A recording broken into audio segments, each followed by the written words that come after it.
Hello, this is Concrete Path and the lecture for your pre-stress concrete. Okay, we call it as PSC, pre-stress concrete. Okay, so earlier we were saying RCC, now we are saying PSC. So what's PSC actually? So we are saying that let's talk about PSC beam. PSC beam. We were having RCC beam also. So what's the difference? I would say you had this beam RCC beam. You had this beam RCC beam. So that there's some steel up you have used at the tension zone. On the tension side, you have placed some steel bars, and same thing we are placing here also. There we have a beam. There we have a concrete beam, and we are placing some steel here, and we are placing some steel bars also here. But what is the difference? What is the difference here?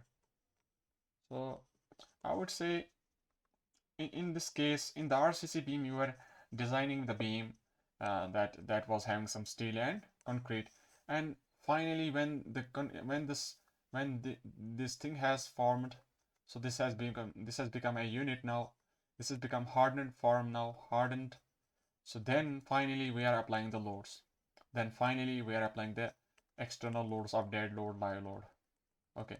Yeah, there is a superimposed dead load. We can call that superimposed dead load, and there is some live load also. But in this case, there is only initial dead load of the concrete here. So initially, what we are doing, we are applying the stress in the steel bar. We are applying the stress in the steel bar P.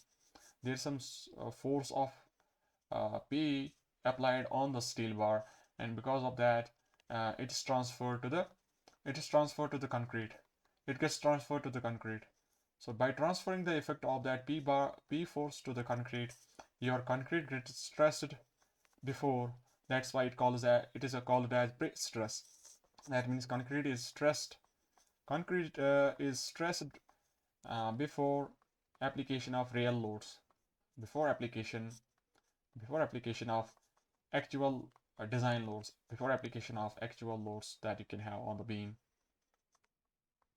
Actual loads here means that we are talking about those dead loads, live loads that can be for which the beam has to be designed.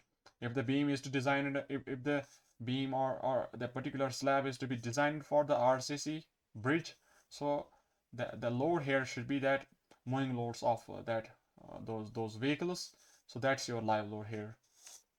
So that is your actual load. So that means initially we are stressing the material even before its application as a material. Even before its application as a material. So we are applying the stresses. Even the stresses, the reason of those stresses, the cause of those stresses are not the actual loads that the structure is designed for. So that's why we call it as stress concrete. That means the concrete is stressed before application of those actual loads which would cause those stresses. But we have stress earlier without those actual loads. There might be some other load which is causing that stress that we call as pre-stress force. So this P, we call it as pre-stress force. Pre-stress force. So this is our pre-stress concrete, and we are saying why we apply this pre-stress force, or why this pre-stress. So reason would be why this pre-stress, why pre-stress concrete, or why pre-stress concrete, why PSC, why not RCC? Till now we are saying RCC is better. We are saying why we are going now PSC. So you would be saying that your RCC is subjected to loads. Okay, this was your RCC, and on earlier stages it gets cracked. Earlier stages there is cracking. Okay, there is cracking of that material because there might be tensile stresses greater than permissible stresses. Okay, so cracking develops at earlier stage in the RCC. To overcome this effect, we have this what you call as PSC. The same beam we have, but we are applying some Prestress force. We are applying some Prestress force at some, let's say, at some eccentricity from neutral axis, and because of that, it's counteracting the effects of those external loads. If I talk about that external external loads could be because of dead load and because of live load, W dead and W live, and it causes a sagging bending moment, and WL square by 8 is your positive bending moment maximum. So if there is any section of your RCC beam, you are applying a M moment sagging, and because of that you would be saying that our stresses get developed, bending stresses that get developed, that is compressive and tensile. So this is your tensile stresses of sigma tensile equals to my by I, and from the top side we have compressive stresses of sigma compressive, and from the bottom we have tensile. And because of these tensile stresses, your concrete gets cracked. Concrete gets cracked. To overcome, to counteract these stresses, to counteract the tensile stresses, to counteract these tensile stresses, we are having a moment. Because of this PE, you can see that we are applying this pre-stress force at some location from the neutral axis. Because of that, if this is your section, I would say this is kind of moment that is developed. That's M hogging. That's equals to P times E. So because of that, that if this is your neutral axis, I would say top fibers will be under tension and bottom fibers will be under compression. So the P force is designed in a way such that the effect of that what you call as tensile stresses, because of the external loads, because of those external loads, dead load, live load, they are getting counteracted because of this PE Y by I. Let's say this is My by I also. So we're counteracting the effect of that external moment because of this pre-stress force. That's why we are using this pre-stress concrete to avoid that early cracking of that concrete. And all other benefits is that your flexural strength, your shear strength, your torsional strength, all these get modified, or we can say they get enhanced. We can write they get enhanced for the concrete beam section or any other section. So they get enhanced. This is one more reason. And one more thing is that if you want to do circular pre-stressing, if I perform circular pre-stress, that means I am performing that pre-stress force. I am applying that pre-stress force on those sections which are circular, like that of a water pipe or water pipes or tanks. So in that, because of the internal pressure, that hoop stress gets developed. You know that hoop stress gets developed. They try to burst that material outwards. They try to burst that material outwards because of that fluid pressure inside. And we are doing that pre-stress force in such a way that resists this what you call as bursting hoop stress tension, bursting tension. We can say that's burst tension, and it tries to resist that. Because of this circular stressing, it tries to resist that effect. So these are the benefits of your PSC. Now the question is arising that how do we apply this pre-stress force? Now the next problem is that next question arises, how to apply this pre-stress? How to apply this pre-stress force, we can say P. So for that we have two different methods. One we call as pre-tensioned PSC beams. We are talking about generally beams. Let's talk about PSC beams.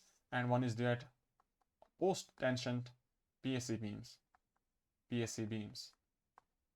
So here the name suggested that there's some pre, and after that there's some post. So we are applying some tension. But before. And in this case we are applying some tension, but after something has happened. So this is the meaning here. So for the first one, that's saying pre-tension PSC. So what we do, we are having two abutments. Let's say we are having some two abutments. We can call them as abutments, or we can also call them as these are your supports. Let's say we also call them as bulkheads, or we can say them as abutments, or you can say them as anchorage systems, anchorage supports. Anything you can say. These are your supports. And between these two supports, we are placing a steel wire. Let's say we call it as this steel wire, we call it as tendon also, steel wire, or we can call it as strand, we can call it as tendon, anything you would like. Let's say we will call it as tendon. Let's say we have a tendon here or a steel wire here.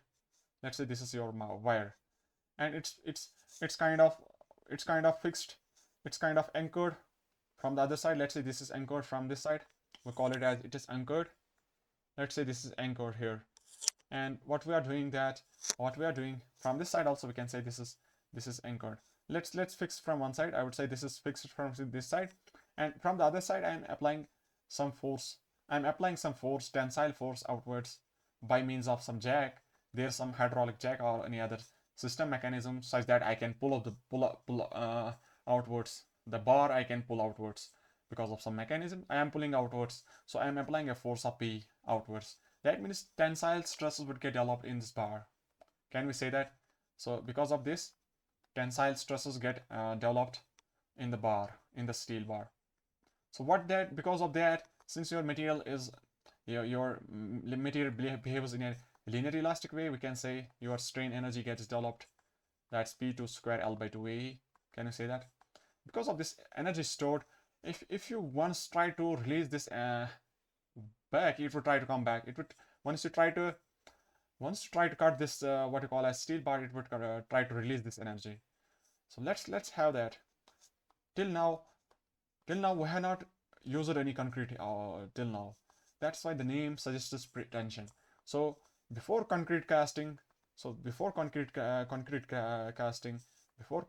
concrete, we have stressed the steel bar. Before casting concrete, we have stressed the bar. Bar is stressed. Okay, bar is stressed. Now we are placing the concrete. Let's say the concrete beam is somewhat in this fashion. So let's say this is our concrete beam of length L. This is our beam, and there is some cross section. We don't care about till now. We don't care about cross section for now. Let's say there's some beam. This is our beam, and once I cast the concrete, let's say this is some concrete now. There is some concrete. Okay, this is your concrete now, and the steel here is Prestress concrete. So that's why here, let's say this is some PSC beam now. Okay, now what we are doing, once the concrete hardens, it attains some strength. Once the beam attains some strength, concrete attains some strength, now we are going to cut that bar. We're going to cut that bar. So here we are cutting that bar. We are cutting here bar. We are cutting here also that bar. But initially it was under stress. It was under direct tensile stress. Let's say that we have a spring and it's under compresses that tensile stresses. What that strain, that what you call as spring tries to do when we release that, so it tries to come back to its original position. Because of that strain energy released, that energy gets released, and it tries to come back to its original position. So because of that, I would say, what you would say, tell me what you would say if this was your beam of length L and there's some force. Let's say this was your bar. Okay, once you have released that bar, you have cut the bar here, that means a force gets developed in the steel wire. P gets developed in the steel wire, that is compressive. Can we say that? And same force gets transferred to the concrete, and same force gets transferred to the concrete because of bond action. There is bond action. Because of this bond action between concrete and steel, so that same force gets transferred to this concrete, such that here the stresses are P by A, such that the stresses here in the concrete is P force divided by area cross section. So I would say, so the mechanism here is in the pretension concrete, prestress concrete beam. What we are doing, initially we were hanging a steel wire. We are anchoring the steel wire between two supports. Let's say this is one abutment. Here we have one more abutment. We are fixing the steel wire anchored. First step is that we are anchoring the steel wire. Anchoring means fixing the wire here. Let's say we have fixed the wire here, anchoring. After that, we are applying that, because of that jack, we are pulling the bar. So we are applying tension in the bar, tension in the steel wire. So second step is that we are applying that P pulling force of Prestress force P. So this is tension in the steel. After that, we are casting the concrete. Now third step, we are casting the concrete. Let's say we have casted the concrete now. Third step, we have casted the concrete. Okay. casting of concrete. So it attains the strength. Let's say it attains some strength at some days at the rate of, let's say, 28 days, let's say one month, anything you can think. Let's say after some time it attains a particular strength. We are what we are doing now, we are cutting the bar. Once we cut the bar, steel wire was already there. So because of that energy release, a compressive force gets developed in the bar, and same force gets transferred to the what you call as. So there is transfer of P force. I would say there is transfer of P force from steel wire, from steel to concrete. So that's your pre-stress concrete. Okay. Okay.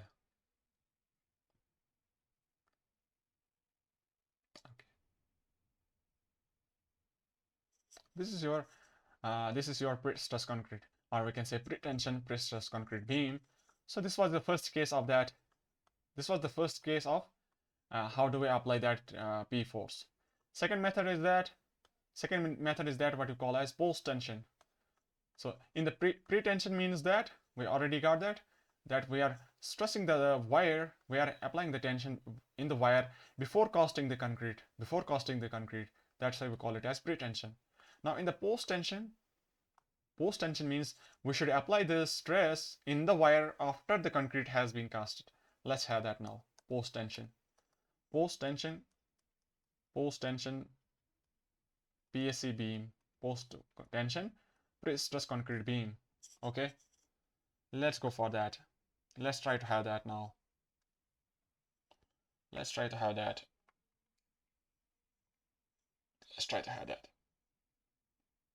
Okay, post-tension pre-stress concrete beam. Let's say that what we are going to do here, we have concept of what you call as ducts, or we can say hollow tube. You can think of a hollow tube. The ducts are placed in the concrete beam,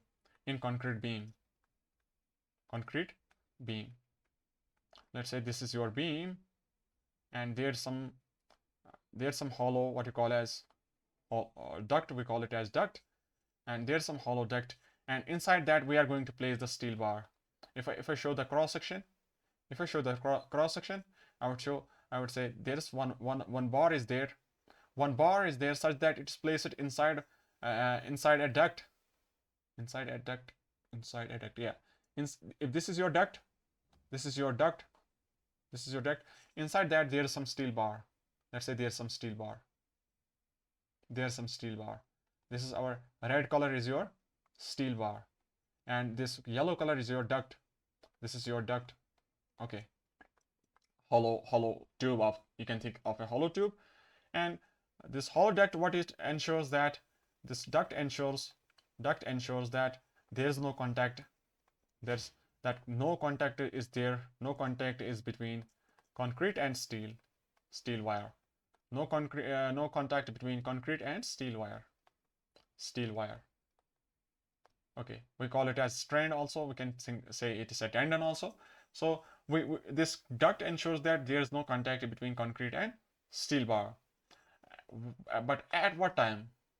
So at the time of pre-stressing also, at the time of tensioning, when we apply the tension force, we would ensure that there is no contact between the two materials because of this duct. Okay. Now what we are going to do? Let's say first step is that there is some beam. First step would be that you would have some mold such that you would form a beam, in that you're placing that duct at some location, and in the duct there is some steel also provided. In the duct. Let's say there is some steel bar also provided in the duct. Okay, there is some steel bar also provided in the duct, and it might be extending outwards also. And this bar, this system where we are keeping it anchored. Let's say we are going to anchor it from one side. Let's say there's some anchorage system. Let's say this is fixed from one side, In simple language, we can say this is fixed from this side. We're going to fix it, or we can call it as anchorage system. We're going to anchorage it by some method, by some means. There are different ways we can anchor it. Okay, we don't go about that. How do we do that? Let's say there's a concept to that we are going to fix it from one side. Now from the other side, we are going to pull it by means of some jack. Let's say there's some jack. It's trying to pull that bar. It's trying to pull that bar. Before that, we introduce some sort of tool, a tool that's placed. Let's say how that looks like. It's some sort of a plate that's having some holes. This is some sort of a tool. In 3D, you can see this is some in this fashion, some sort of, let's say it's having some dimensions also in this way. So it's having some holes, and in those holes your wires can be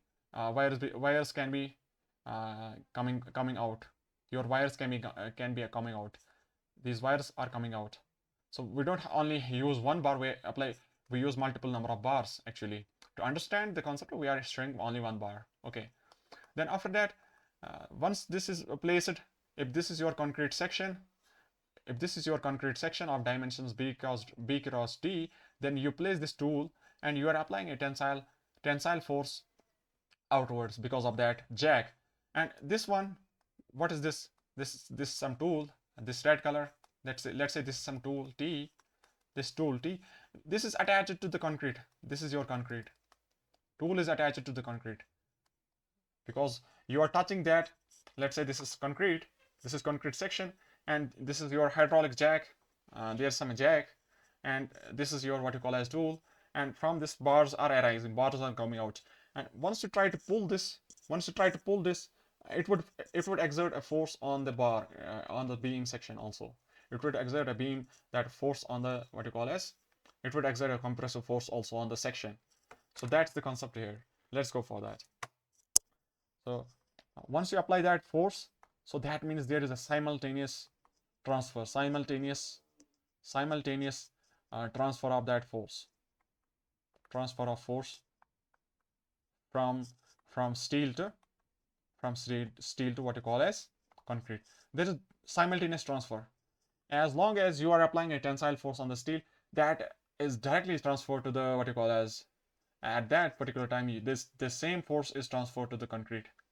That same force is transferred to the concrete. Okay, that's your post-tension concrete.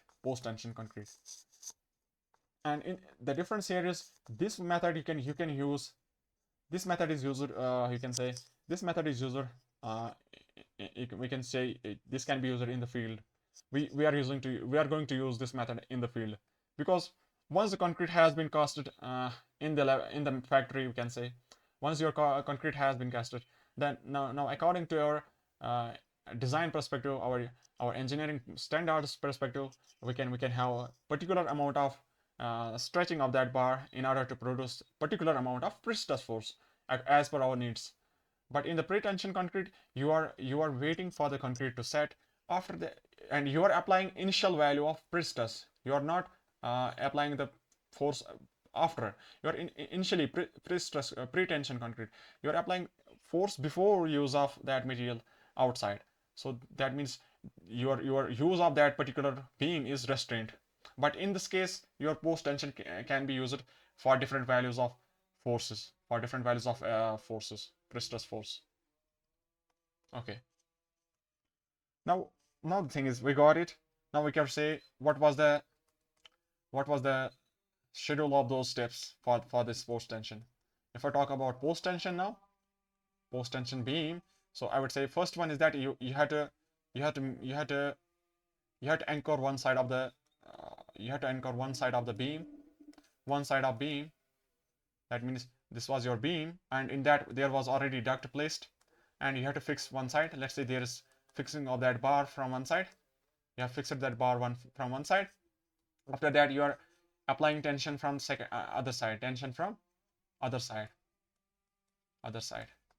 So let's say you are applying tension from other side. Once you applied the tension from other side, there was some mechanism here, and you had to, now third step is that you had to anchor this part also. You have to anchor this this side also. You have to anchor this side now, side also. Now we have to anchor both the sides. Why? Because once you applied the force, it should not go, it should not be released. That force should not be released back. So I have to fix that now. I have to fix that part where I am applying that load. It should not come back. The force, the force, the effect the force has caused, it should not come back. Then that means we should fix the system. We should anchor that side of the what you call as beam, in order to that your force is is not going anywhere. Okay, we're going to anchor that. That means this is your steps for this what you call as post tension. This is it. This is it. But one thing is you have to ensure what is the main point here, that there is simultaneous prestress of there is simultaneous tension in the steel and pre-compression in the concrete simultaneously. So that's why hey, this is your post-tension concrete. Post-tension concrete. Okay. Now we were going for that analysis and analysis of pre-stress and bending stresses. So we call it as analysis and analysis of pre-stress and bending stress and bending stress. So we are going, because we have this beam cross section, we are applying P force somewhere here on the bar. We are applying some P force, and simultaneously after that, once we applied that P force, there are some UDLs also, dead load, live load. Because of that, we are having some bending stresses also. So we want to have a combined effect of that, combined effect of those two different kinds of stresses, combined effect. So for that we have this analysis of those stresses. So we have some assumptions what we are going to perform in the pre-stress concrete. So let's go for the assumptions. Some assumptions we are going to take. Assumptions. It says that what it says. Let's try those.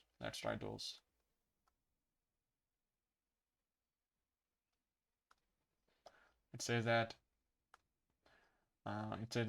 homogeneous, that concrete and steel should behave in an elastic manner. Concrete and steel, they should behave in the elastic manner.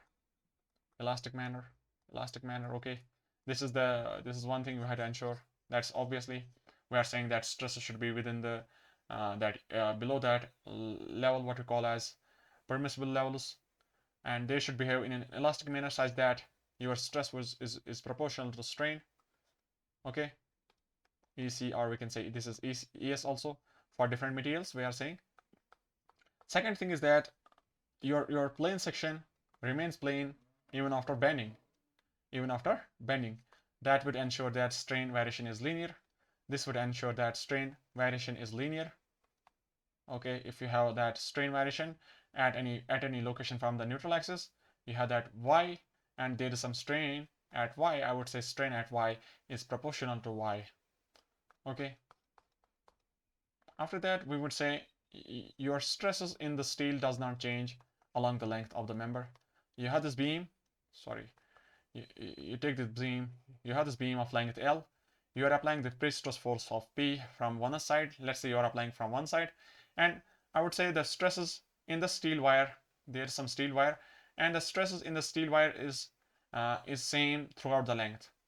Stress in steel wire is same throughout the length.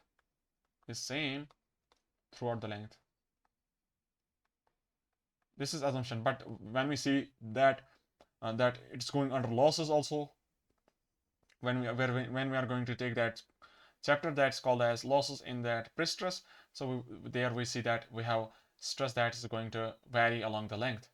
So we say that, but the assumption is that stresses in the steel wire is same throughout the length. This is the assumption.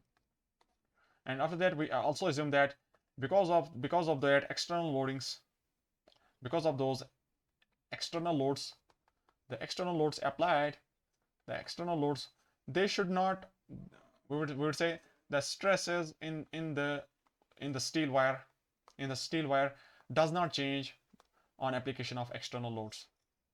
Does not change with because of those external loads. Does not change with that of external loads because of external loads. So this is one more assumption. But when we see that losses, you would get what the concept is all about. So these are your assumptions. And now analysis here means that, yeah, analysis. We are saying analysis. What does this mean? Whenever we say structural analysis, what that means? That means calculation of those stress functions. That is calculation of shear force, bending moment, and from that calculation of those stresses, such that those stresses should be less than permissible stresses. Similarly, here we are talking about pre-stress concrete. So analysis of that those stresses means that our stresses because of those combined loadings, that should be lesser than some permissible values we can have in this PSC as per codes, as per these codes for pre-stress concrete. So we have to ensure this one. Now we would say how to calculate those stresses, and for that we have three different approaches. How to calculate those stresses, and for that we have three different approaches. How to calculate those stresses, and for that we have three different approaches. If I write that new topic, that's calculation of what you call as that those stresses. For that we have three different methods. One method is what you call as stress concept. Second one is that what you call as load balancing concept. And third one is that what you call as C-line P-line concept. Okay. Now let's take a simple case to understand what's going inside. What's happening with the beam? What's happening with the PSC beam? This is your PSC beam. There's some cross section. Of B cross D, and there's some beam of length L, and there's some steel wire somewhere here. Let's say that there's some steel wire. In this one, and that's somewhere here in the cross section. And what we are doing, we are applying that what you call as, you are applying some force, some P force you are applying, because when you cut that section, there's some application of P force, compressive. And what's going to happen now? Let's say that the steel wire is made up of steel. Let's say that the steel wire is having modulus of elasticity that 2 × 10⁵ megapascals. Let's say that this is the characteristic of that material, and the steel wire is having some cross section. Let's say the area of the cross section of the steel wire is 2400 millimeters square. Okay. Now, because of either post-tension method or pre-tension method, any of the methods, because of some method, you applied the tensile force in the wire. Because of that force, what was happening? Do you know, because of the force, when you apply axial load in a bar, there is either compression or tension, that strains get developed. And when you apply that tensile force in the bar, let's say that deformation that gets developed, that's tensile deformations. Let's say that the deflection elongation, let's write it as elongation is 150 millimeters. Elongation is 150 millimeters, and the length we can take 20 meters. That means you were having a steel wire of 20 meters, and now you applied a tensile force because of some system, hydraulic jacks, etc. And there's some elongation of that wire by some amount of 150 millimeters. Now we need to say how much stress would get developed. How much stress force would get developed? Find the P force that gets developed in the wire. Once you get the force in the wire, that same force would get transferred to the concrete after that. So what's the P force that gets developed in the steel wire? Can you calculate that?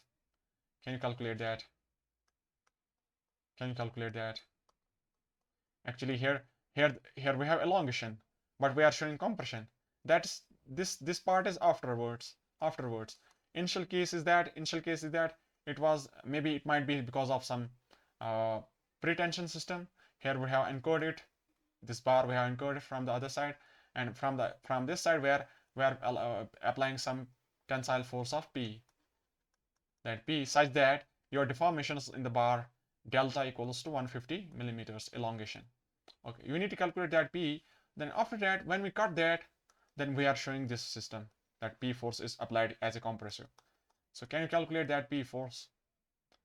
So I would say we know that equation, standard equation, delta equals to PL by AE, and P would be equals to that's AE by L into delta. Can we say that? P would be AE by L into delta, or we can also say your P is equals to stress into area, and your stress equals to strain into modulus of elasticity into area, and your strain is equals to change in length by original length. This is your E into A. So we can write by either of the way. So when you substitute those values, I would say your area of the cross section is 2400 millimeters square for the steel, and there's some modulus of elasticity of 2 into 10 to the power 5 megapascals, and there's some deformations of 150 millimeters, and there's some length of 20 meters. So you just calculate that, what is the total force that gets developed. That's equals to 3600 kilonewton. So this amount of force is a huge value. It's a very huge value of that force, Prestress force. Okay, let's take a general example. Let's take a general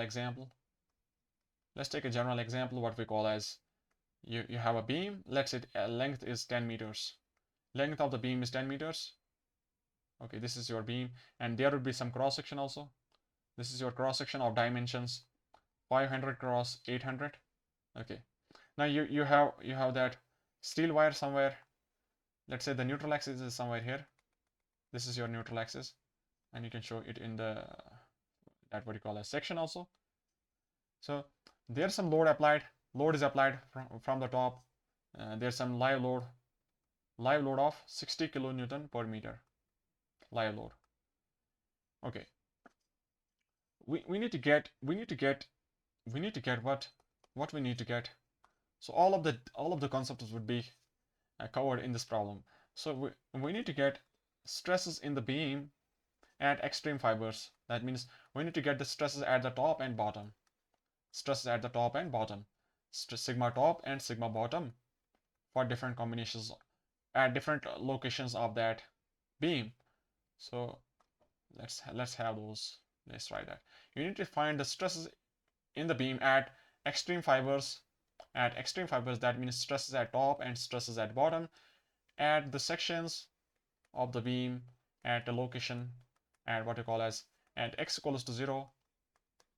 That means at ends at x equals to 3 meters. That means somewhere here, and at x equals to L by 2. That's at the midspan. So at these three sections, we need to get the what you call as stresses. Now the thing is that if it was a simply RCC beam, I would say the stresses because of the external loads are in this way. Here the moment is 0, so here the stress is 0, and here we are having some stress of M3y by I, and at the midspan we are having some load of WL square by 8, and then we have stress of My by I. This is your stresses. That was it. And but here we have prestress beam. We have prestress concrete, we can say. And in the prestress concrete, we are placing one of the bar, let's say somewhere here at some eccentricity from the neutral axis. Let's try to show it in a proper way. Okay. A steel wire has been placed somewhere here. This is your steel wire. These can be multiple number of steel wires at that same level. Either it is a single wire in the cross section. It can be a single wire at that same level, or it can be a multiple number of these bars at the same level, such that the cross section area of the cross section is equals to. It is given that area of the cross section of those bars, or we can say it's a steel there, 2000 millimeters square. So we don't care about how many bars are there. We are just focusing on that, how much stress, how much area is there. And it's also said that initial stress This is called as initial stress. Let's try that problem. Initial stress in the steel, we represent it as small p naught. In the steel, initial stress is equals to 1600 megapascals. So there's, let's say there's some steel here somewhere in the cross section. There's some steel of area, how much? 2000 millimeters square, and the stress, initial stress in that bar was 1600 megapascals. Now we need to say, because of those loads, external live load, and there's also dead load, self weight, and because of the pre-stress force of P, because of that bar P, force is developed at some eccentricity. Here we call it as eccentricity E. Eccentricity from neutral axis. Eccentricity from neutral axis is E equals to how much? E equals to,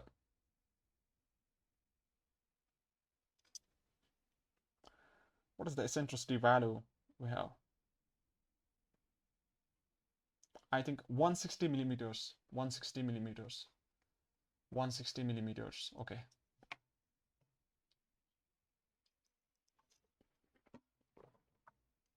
Okay. So if I make it a simpler way, I would say you have this beam.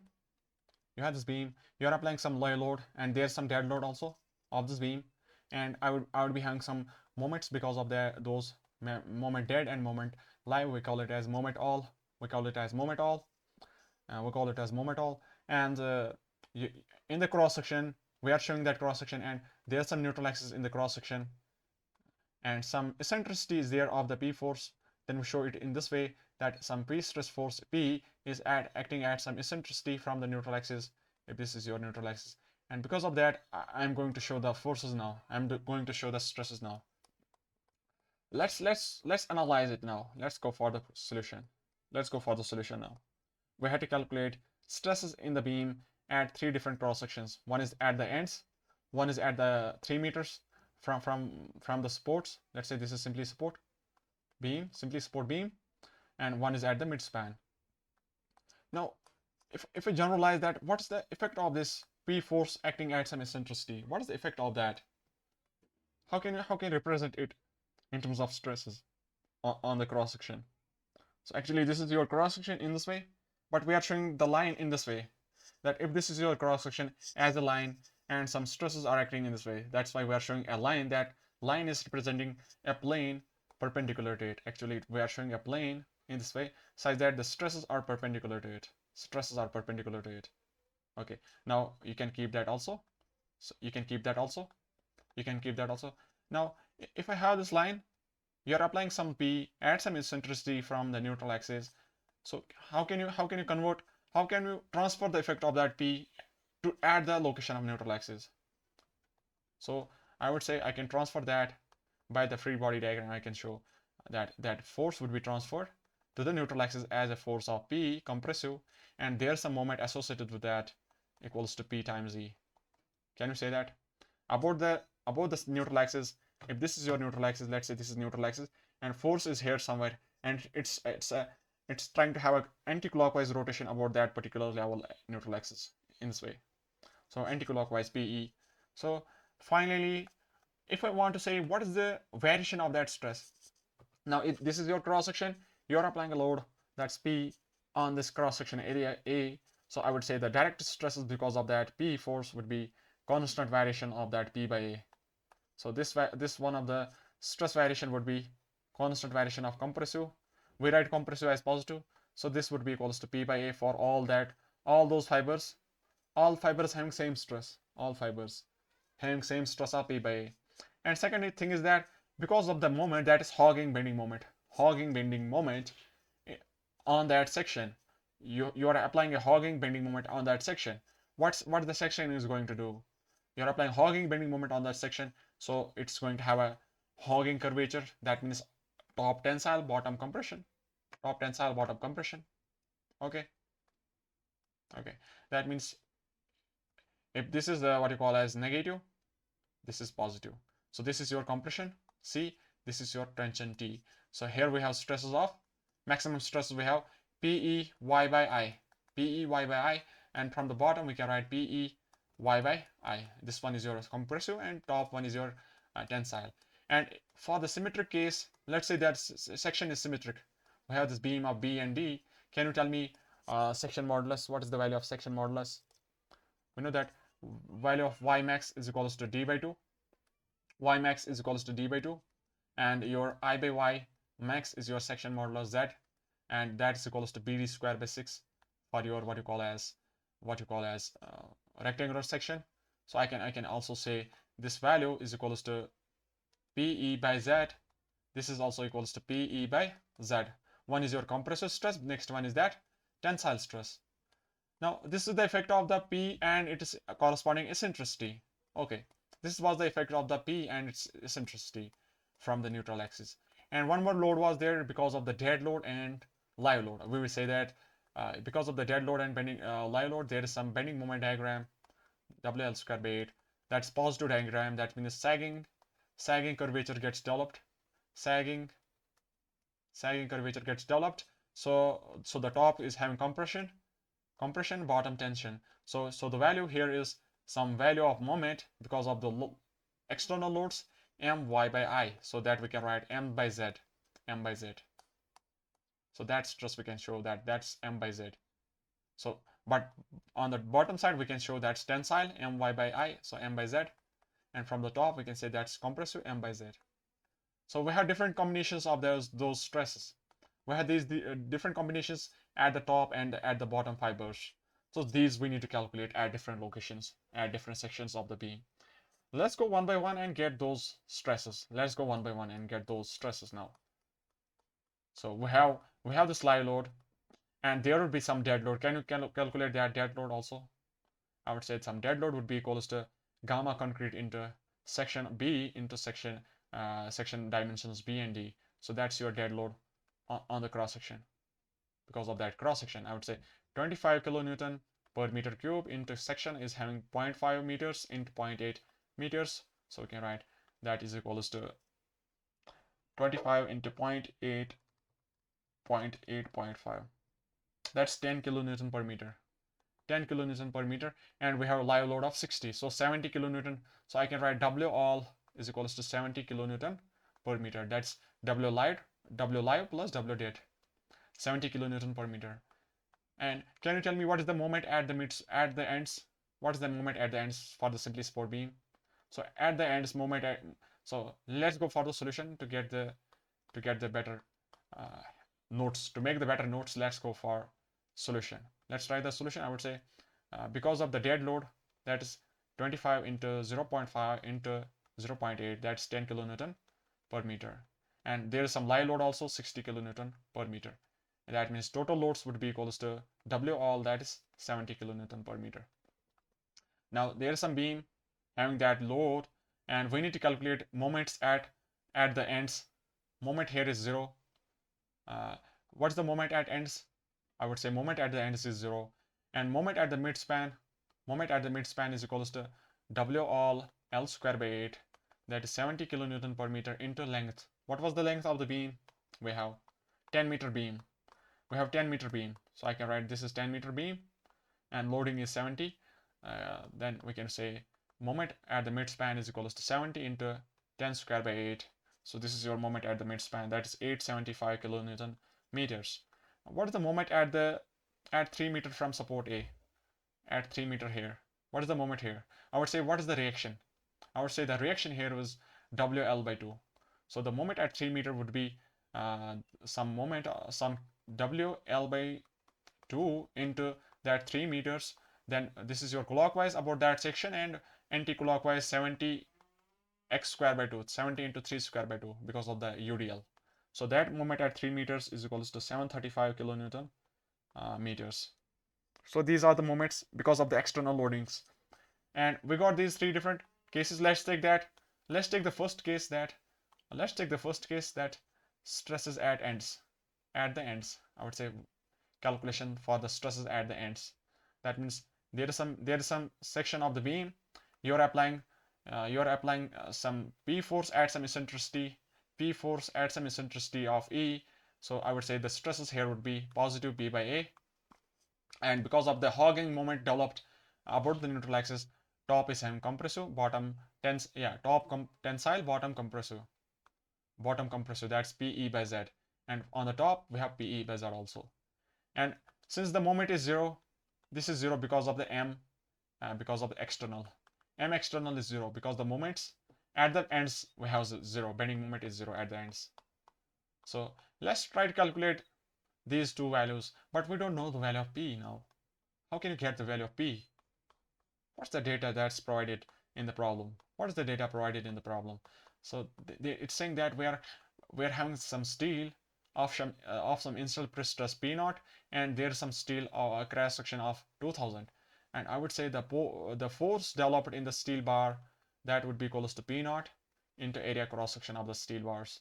So that's 1600 megapascals in the steel, corresponding to the area of 22,000 millimeters square. So that the force that it gets developed, 16 to the 32, 3200 kilonewton would be there. 3200 kilonewton. Force of 3200 kilonewton. Let's take that value 32, and the eccentricity was 160 millimeters. 160 millimeters. Let's take those values, and the cross section is 500 cross 800. Okay. So this is your 500 cross 800, and there's some eccentricity of 140 millimeters. 140 millimeters. So accordingly we can solve the problem now. I would say there's some force of P. So I would say, what is the stresses at the top? F top. What are the stresses at the top?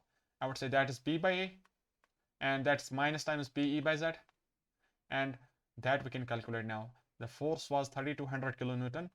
Area cross section is 0.5. And one thing is that now this stress what we are calculating, it's in the concrete. This is in the concrete section. It is in the concrete section.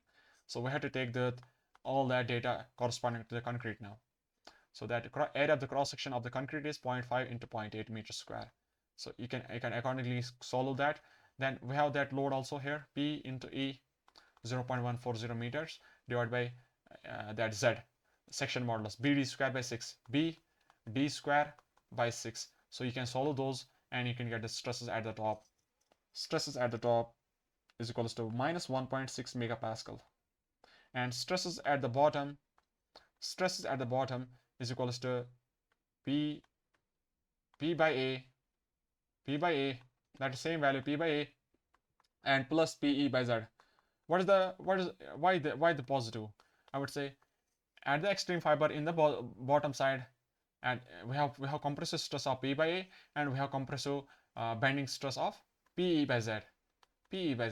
And at the top we have positive compressive stress, the direct compressive stress P by A, and bending compressive stress of bending tensile stress of negative PE by Z.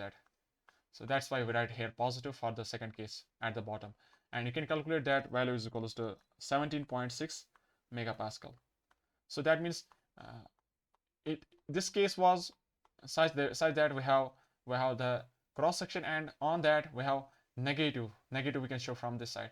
So we have negative minus 1.6 megapascals, and from at the bottom we have 17.6 megapascals. Then we can join those by a straight line. And that's your stress variation at the ends. So this is your stress variation at the ends. This is positive compressive, and this is negative tensile. Okay. So this is the case 1. Let's go for the case 2. Let's take the case 2. That's stresses at midspan. Let's solve for the midspan. Stresses at the midspan.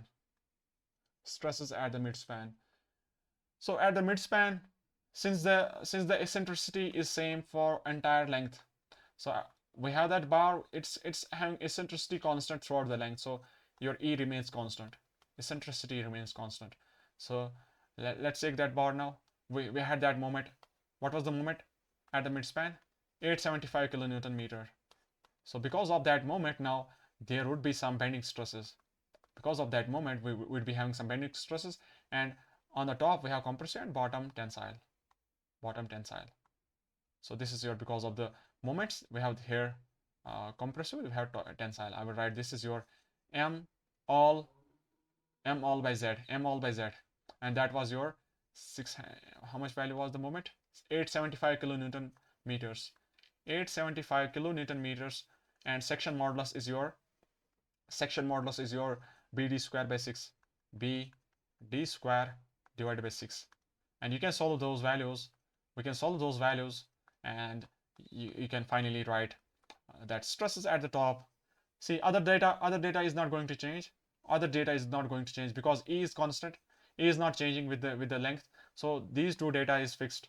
These two data are fixed, and we can add here. At the top we have positive value of m by z, and at the bottom we have negative value of minus m by z. We can write minus m by z, and you can solve that data also. Then finally you can get at the mid that stresses at the mid is equals to 14.806, and at the bottom you are getting the stresses coming to be equals to 1.194. Let's try the stress variation at the midspan. If this is your midspan section, I am showing that stresses at the top we have 14.806, and at the bottom we have some value of 1.194. So this is at the midspan. This is value of what you call as 14.806, and here the value is 1.194 megapascals. This is at the midspan. Let's take the third case that we are calculating the stresses at the 3-meter section. From either of the side, because it is symmetric, so we can take from either of the side, either of the side of that simply support beam. Let's take the third case. Stresses at the 3 meters from support. See, P, because of the effect of P and its eccentricity, that two data are remains fixed. One is your P by A, next one is that minus PE by Z, and its value at the bottom is P by A positive and plus PE by Z, that's compressive, PE by Z. Now third thing is that we have that moment also, M3. We write that value as M3. That's also positive bending moment, 735 kilonewton meter. Let's have that effect also here, and we need to calculate that part. Let's try to calculate that part also here. Let's try to have that part also now. So let's try to write that value also here. I would say there's a moment of M3 by Z, and there is some moment of M3 by Z. Because of that, we have some stresses of M3 by Z, and the variation is linear variation we have. So once we got the stresses, what is the stress at A? What is the stresses at the top? I would say positive P by A. After that, we have negative minus PE by Z. After that, we have positive M3 by Z. Let's try that positive M3 by Z. The moment at the M3 was 735 kilonewton meter, and divided by Z, 0.5 into 0.86, 0.8 square into section modulus, that divided by 6, that you can say meter cube. Finally, you would get some stresses, and the stress value comes out to be equals to sum of those three. That comes out to be equals to 12.18 megapascals at the top, and similarly at the bottom, I would say stress at the bottom is, first one is positive, second one is also positive, third one is negative. Because that is tensile. Here, third one is tensile value. Okay, let's try that third value. I would say see how you have to solve. You have to keep it in terms of megapascals. So I would say 735 kilonewton meter, we can convert it 10 to the power 6 Newton millimeter into 6 divided by 0.5. You have to write that in terms of 500 into 800 square and millimeter cube, such that it becomes finally in terms of megapascals. I have one more short trick also for my understanding. I know how to calculate first, so it's up to you how you can solve that units calculation is up to you. So one more thing is that you can calculate that this extra part 10 to the power 6, this 500, you can skip that if you know how to calculate those, if you know this convention, that how to transfer those, how to convert those units. That's the job you have to perform. That's all about practice. Okay, So you got the stresses at the bottom equals to 3.819 megapascals. So let's have the variation of those stresses at the moment at the section 3 meters. This is 12.18, and here we have some 3.819. This is at the mid at 3 meters. Now we are going to do one thing. We're going to do one thing based on these three sections, based on the stresses we got at these three different locations. Let's try to pull out those data. Let's try to pull out those data on this beam. Let's say this beam was here. Let's take this beam somewhere here. This was your beam of length 10 meter. This was your beam of length 10 meter. This is 10 meter beam, and we have one section. We had one section at 0, at x equals to 0. One section was also from this side. We can say this one is your also at x equals to 10 meter. At the ends, stresses at the end is the same because it's a symmetric section. It is symmetric beam. Loading is symmetric, so stresses are also same at the ends. Similarly, there is one more section at 3 meters. There is one more section at 3 meters, and there is one more section at the midspan. And from this side also we can say there is one more section from 3 meters from this side. So I would say for that x equals to 8 meter, x equals to 7 meters. Okay. So we can show the values also. So this is at 0 meters, this is at 3 meters, this is at 5 meters, this is at 7 meters, and this is at 10 meters. Okay. Now I would say what are the values of stresses we got at the top and bottom fibers. Let's talk about mid value. We have 14.806 and 1.194. 14.806, 14.806, 1.194. What are the stresses at location 3? Location 3, that's 12.18, 3.189. 12.18, 3.819. And that same value would be from the other side also. And stresses at the end portion were equals to, where is it that? Let's see that values. The stresses at the ends were equals to minus 1.6 at the top and 16.6 at the bottom. Now you do one thing. Let's try to sum. Let's say you do summation of those stresses at a section. You write ft plus f bottom at a particular section and calculate what are the values of those. So you would get a value. Let me write that in different color.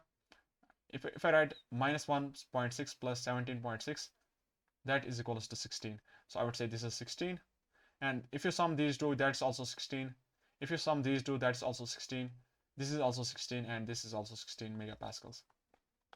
So this was the case. For section that was having symmetric section. So section having, we can write symmetric sections. For symmetric sections, so summation of that f at top and bottom is constant for all sections along the length.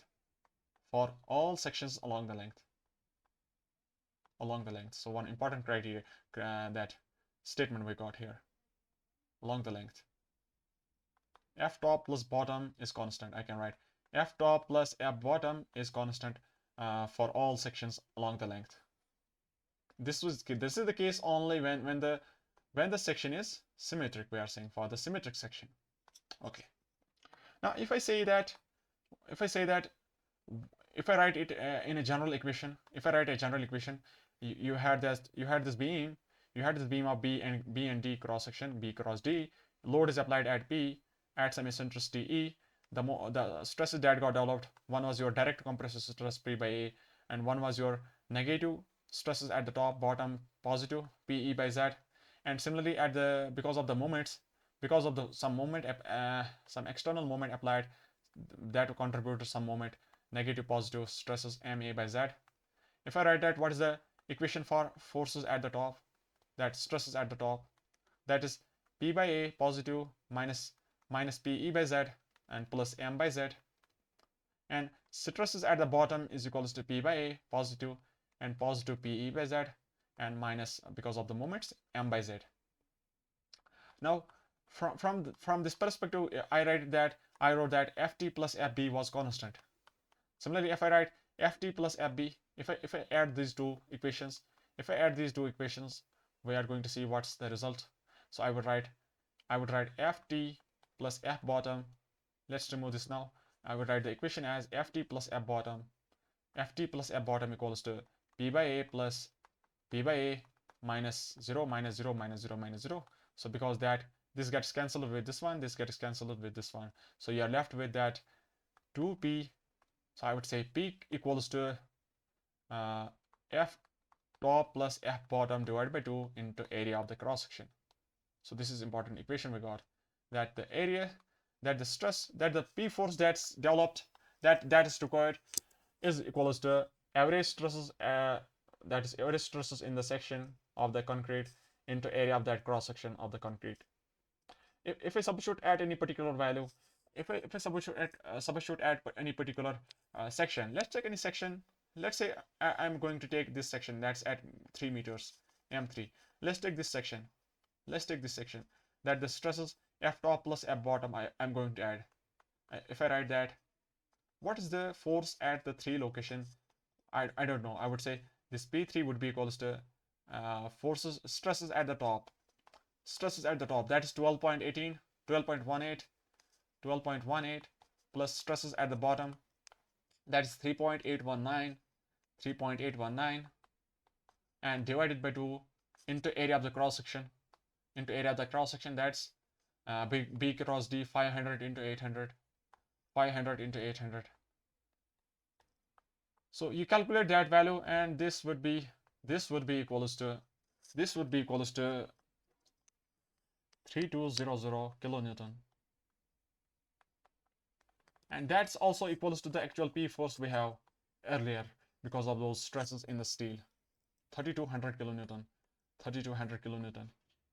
You can see here our force was also equals to 3200 kilonewton. Okay, let's go to that. 3200 kilonewton. Now let's go to one more topic. Till now we are not studying any stress concepts or those different methods of stresses. We are going for a general perspective of this Prestress. We are going to take one more topic that we call as P-line thrust line. It's a general introduction of those methods, but actually we are going for the actual case in an elaborate manner. We are going to take lots of problems at that time. Okay, P-line, we can also call it as thrust line. We're going to see what this means. You take any section. So from the previous problem, you take any section. Let's say you take any section at 3 meters. What was the stress variation? At the top, stresses were equals to 12.181, and stresses at the bottom was 3.819 megapascal. Now it is a linear variation because stress proportional to strain. Strain is linear, stress is linear. Okay.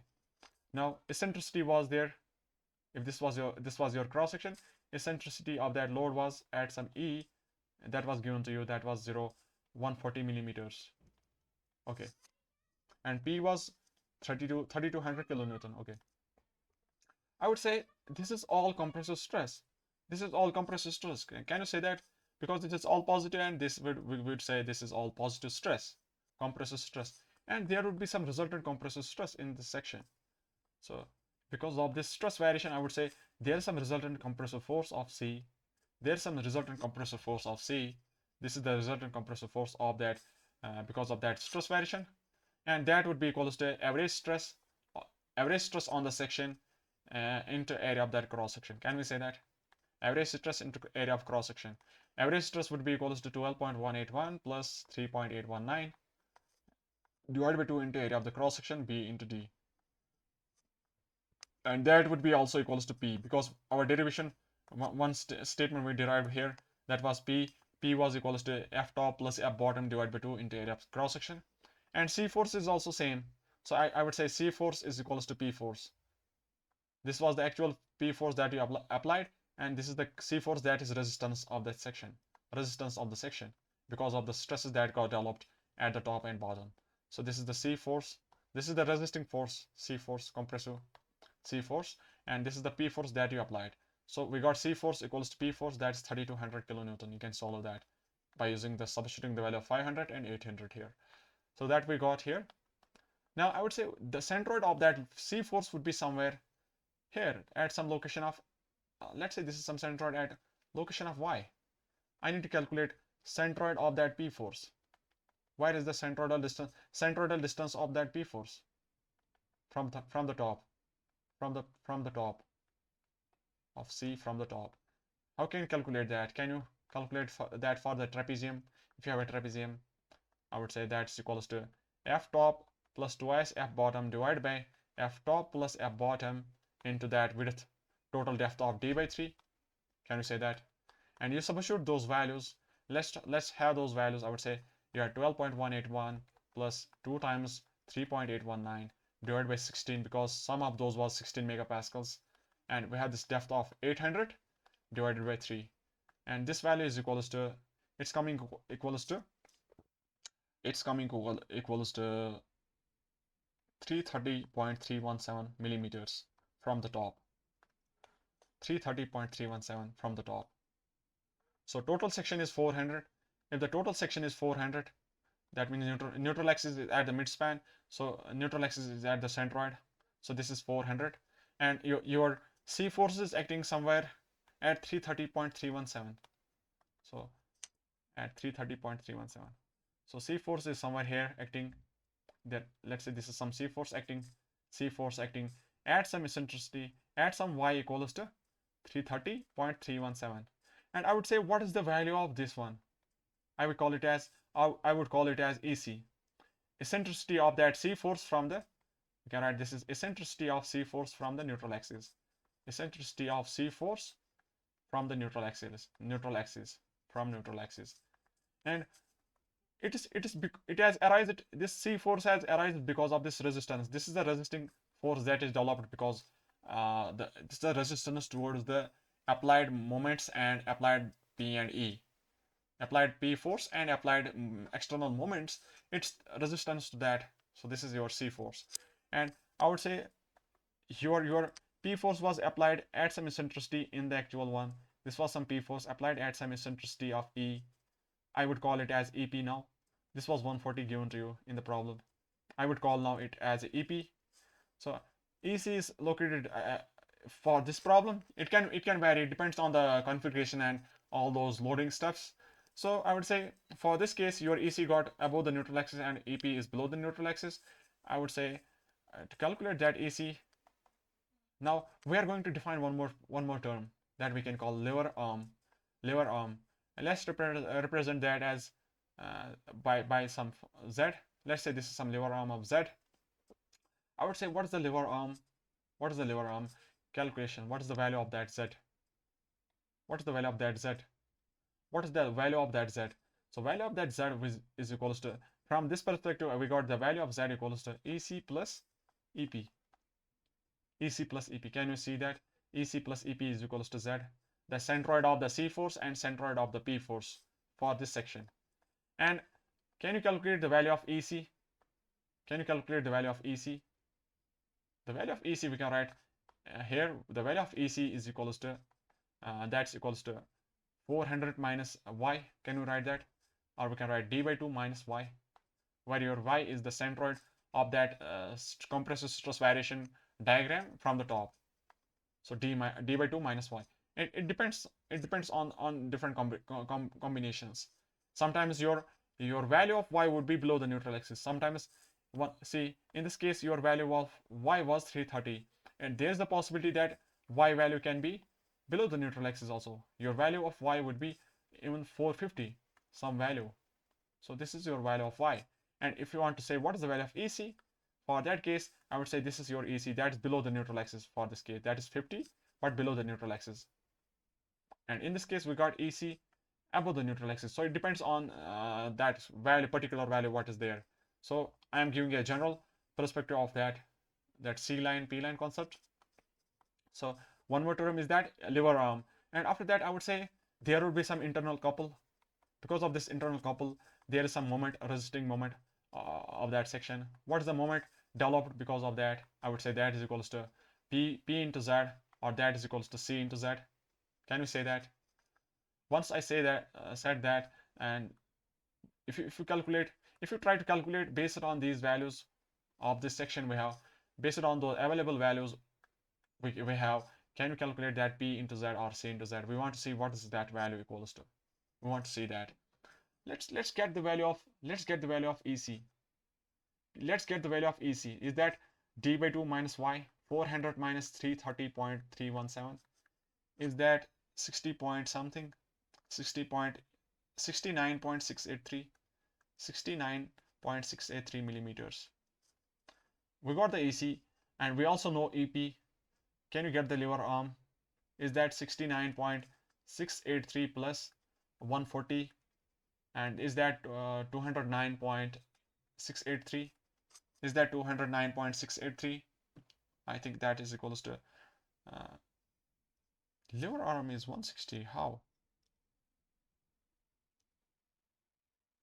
Lever arm should not be 160. It was 140 initially.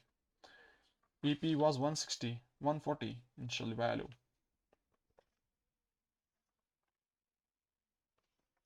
Let's wait. What was the value of what you call as? I think this was 140. Let's wait.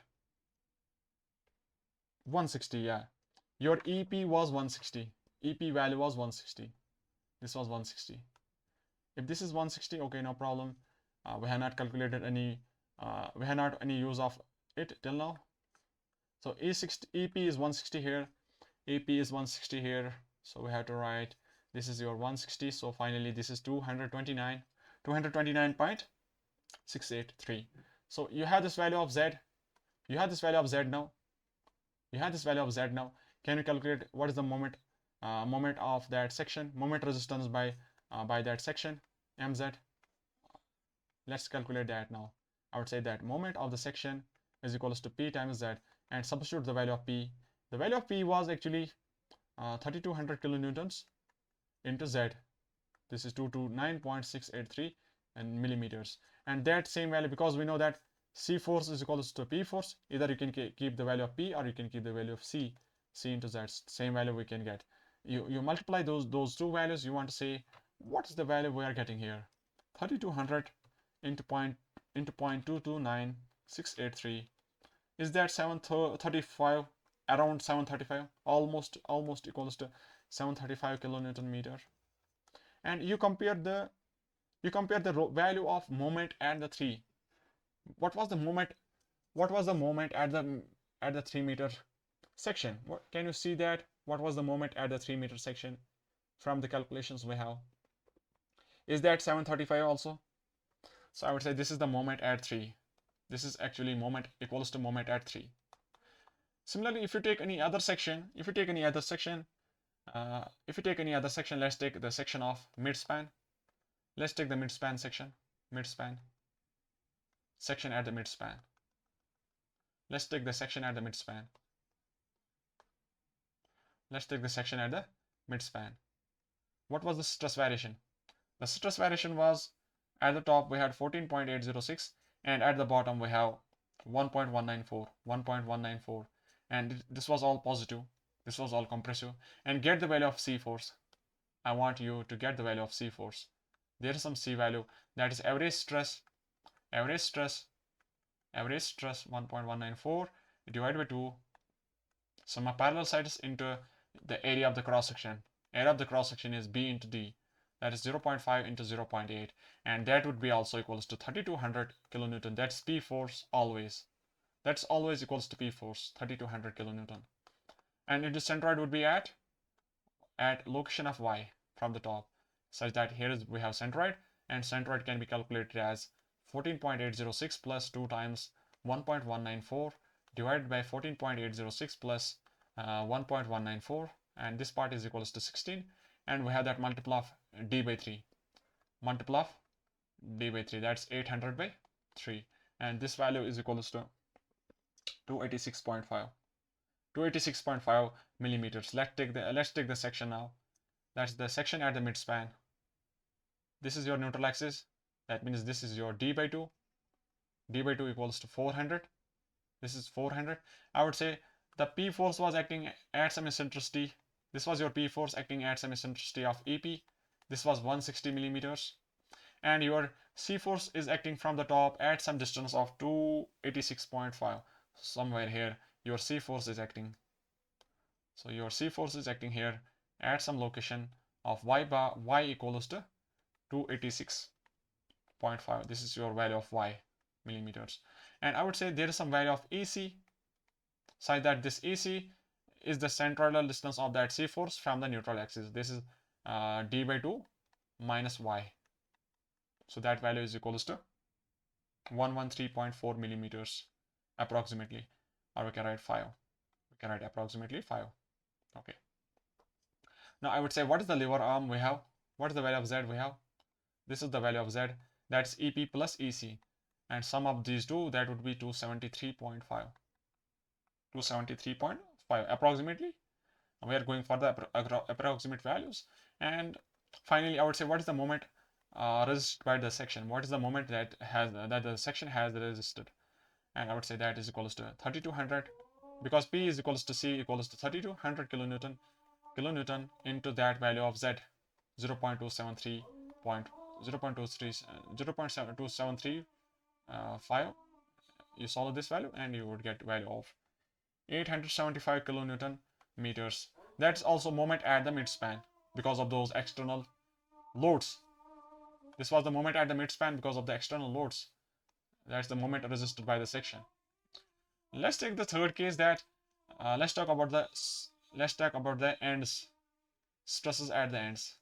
Stress at the ends was 1.6 negative from one side, and from the other side we have compressive 17.6, such that overall sum is 16 megapascal. Now I would say the net value of the C force is acting somewhere. So resultant C force is acting somewhere. You can directly say C force would be acting somewhere here. Let's try to say this is some y of the centroid of that C force from the top. That would be equals to minus 1.6 plus, in this way, minus 1.6 plus 17.6 into 800 by 3. And you would get a value of y equals to 560 millimeters. 560 millimeters. If we take the section now, that means this is your neutral axis, and top is 400. This is also 400, and EP was acting somewhere here. P force was acting here at some eccentricity of EP. This was 160 millimeters, and from the top, your C force is acting at some y value of y equals to 560 millimeters. 560 millimeters, and I would say this was your 460. And can you calculate what is the value of EC now? Can you calculate what is the value of EC? I think the value of EC should be equals to that d by 2. The equation was some value of equation of EC was d by 2 minus y. And if you substitute that value, I would say 400 minus 560. So you got a negative value of minus 160. That means it's below the neutral axis. So it's negative 160. That means it's somewhere here. So C force is here also. So C force is at the level of P force. Can you say that C force is at the level of P force? That means C and P coincide. C and P forces coincide at the ends. Now we define that what you call as C line. We define a term that we call as C line. And based on that, we have concept of C line P line concept. That is one method of the calculation of those stresses. C line is that, I would say, you are going to join those points where the C force is acting. See, we take the three different cases, 3 different sections. One was at 0 meters, one was at 3 meters, one was at 5 meters midspan. Okay, let's say there is some neutral axis, and we have this section here. We have this section also.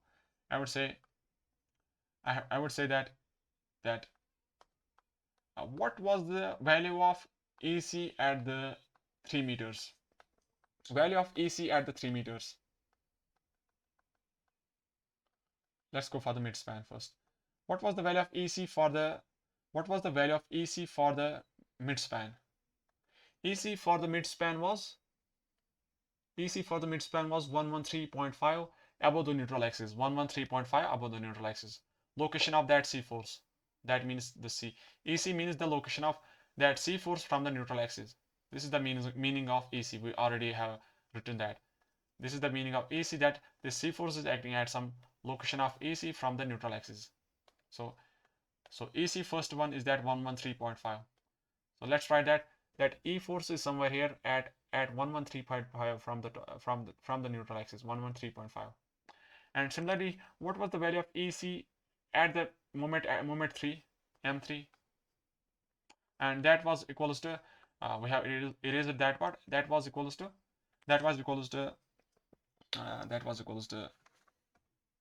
69.68. 69.68, and that was positive, meaning it was above the neutral axis, somewhere here, 69.68. And what was the value of EP at the end spots? At the ends, what was the value of EP? EC. It was minus 160. That means it was minus 160. It was below the neutral axis by this amount, 160, below the neutral axis. So it was somewhere here at some 160. If the total was 800, this was 160. Or this is 160. So if I have those points on these three different sections, similarly by the symmetry, I would say moment at 7, that location at 7 was also same as that of a section C, and moment at ends was also same. That means the location was also here, equals to 160 below the neutral axis. So let's have this point a bit above. And if I have the same same value of EC for different sections, now there would be some slope, there would be some variation in this fashion. If I join the locus, I would say that there is some locus of those points. So this line, the curved line that has formed, this line we call it as C line. So this line is the locus of line of action of C force on different cross sections of the beam. C force on different sections of the beam along the length.